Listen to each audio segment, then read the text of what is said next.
পশ্চিমবঙ্গে বিজেপি সরকার গঠন করার পরে আজ ১১ই মে প্রথম মন্ত্রিসভার বৈঠক হলো এবং এই মন্ত্রিসভার বৈঠক থেকে মাননীয় সিএম শুভেন্দু অধিকারী মহাশয় একাধিক ঘোষণা করেছেন, যার মধ্যে সর্বপ্রথম রয়েছে নতুন জনগণনা করা হবে। এছাড়া আয়ুষ্মান হেলথ কার্ড চালু করা হবে পশ্চিমবঙ্গে। বিএসএফদের নতুন ল্যান্ড দেওয়া হবে বর্ডার সুরক্ষিত করার জন্য এবং সব থেকে গুরুত্বপূর্ণ ঘোষণা, লক্ষ্মীর ভান্ডার, যুবসাথী সহ আগের সরকারের টিএমসি সরকারের চালু করা যে কোনো সামাজিক প্রকল্প বন্ধ হবে না, সেগুলো চালু থাকবে। এরকম একাধিক ঘোষণা রয়েছে। ইন ডিটেলে সমস্ত কিছু আলোচনা করছি।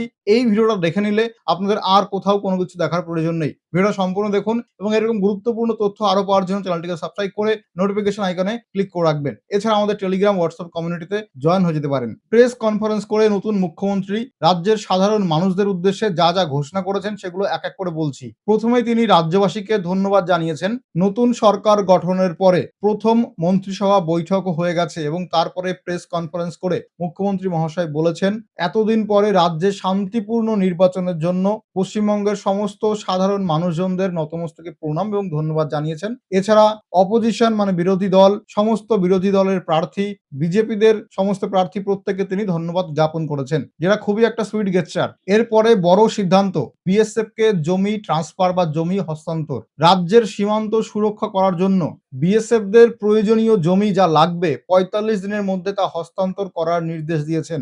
মুখ্যমন্ত্রী বলেছেন, সীমান্তে অবৈধ অনুপ্রবেশকারী তাদের রুখতে এই সিদ্ধান্ত নেওয়া হয়েছে।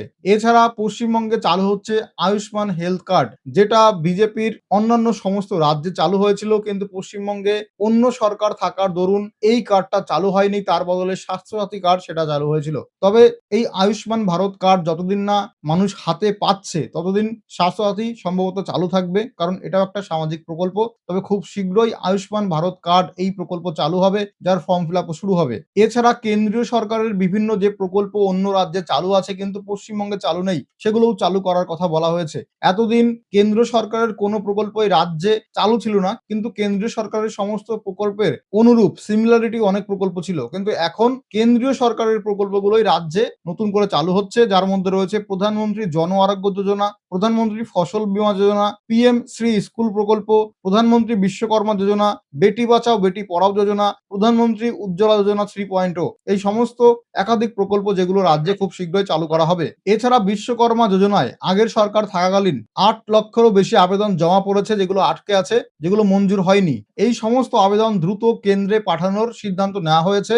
অর্থাৎ যারা কামার, কুমোর, স্বর্ণকার, নাপিত এই সমস্ত পেশার মানুষ এই প্রকল্পের সুবিধা যাতে পান, তার জন্য যা আবেদনপত্র বকেয়া রয়েছে, জমা রয়েছে, সেগুলো কেন্দ্রে পাঠিয়ে মঞ্জুর করানোর নির্দেশ দেওয়া হয়েছে। এরপর আসি উজ্জ্বলা যোজনা 3.0 এই প্রকল্প নিয়ে।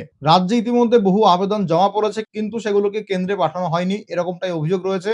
এবার এই সমস্ত আবেদন দ্রুত কেন্দ্রে পাঠানো হবে এবং নতুন করে আবেদন করলে সেগুলোও সরাসরি কেন্দ্রে পাঠানো হবে। সরকারি কর্মীদের ট্রেনিং এ অংশগ্রহণ, এবার থেকে আইএএস, আইপিএস, ডাব্লিউবিসিএস অফিসারদের কেন্দ্রীয় সরকারের ট্রেনিং এ অংশগ্রহণের অনুমতি দেওয়া হয়েছে।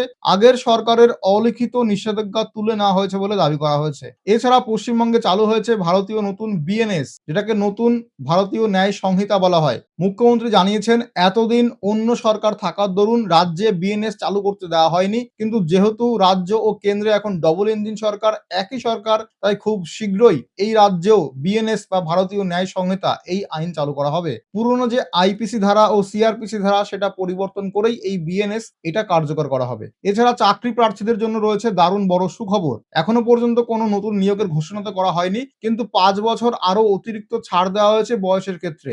২০১৫ সালের পরে সেরকম বড় নিয়োগ না হওয়ার জন্য অনেকের বয়স বেশি হয়ে গেছে এবং তারা যাতে নতুন চাকরিতে আবেদন করতে পারে তার জন্য ৫ বছর আরো বয়সের ছাড় দেওয়া হয়েছে।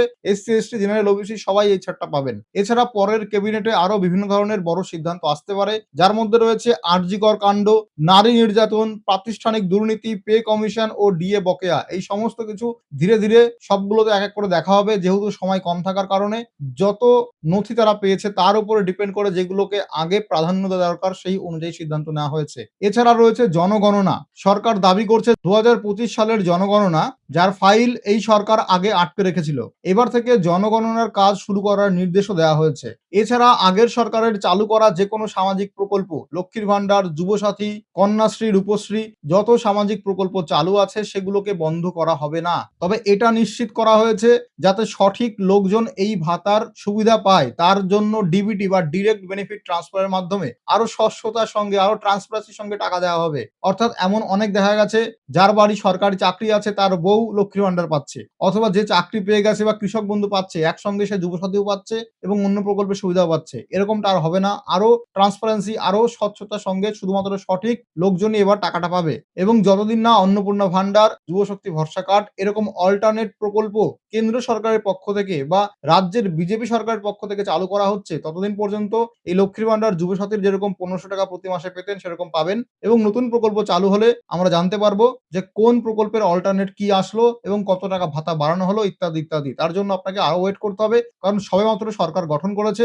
সব দিক দেখার জন্য সময় দিতে হবে। নতুন বিজেপি সরকার গঠন করার পরেই প্রথম যে মন্ত্রিসভার বৈঠক এবং প্রথম যে জাতির উদ্দেশ্যে ভাষণ যে ঘোষণা করা হয়েছে, সেখানে অনেক কিছুই পরিষ্কার যে এই সরকার এবার পরিবর্তন আনতে পারে, এরকমটাই আমরা আশা রাখছি এবং দেখে তাই মনে হচ্ছে। স্বাস্থ্য, চাকরি, সীমান্ত সুরক্ষা, কেন্দ্রীয় প্রকল্প, সামাজিক ভাতা সমস্ত দিক দেখে তারপরে কিন্তু এত শর্ট নোটিশে, এত শর্ট টাইমে এত কিছু তারা মাথায় রেখে ঘোষণা করেছে, যেটা খুবই ভালো একটা পজিটিভ দিক। সব ক্ষেত্রেই বড় পরিবর্তনের ইঙ্গিত দিয়েছে নতুন এই বিজেপি সরকার। এখন দেখার বিষয় আগামী কয়েক মাসে বা কত দিনে এই সমস্ত ঘোষণাগুলো বা প্রকল্পগুলো অ্যাকচুয়ালি কার্যকারী হয় বা বাস্তবায়িত হয়। ভিডিওটা কেমন লাগলো কমেন্ট করে জানাবেন। নতুন মুখ্যমন্ত্রীকে অনেক শুভেচ্ছা।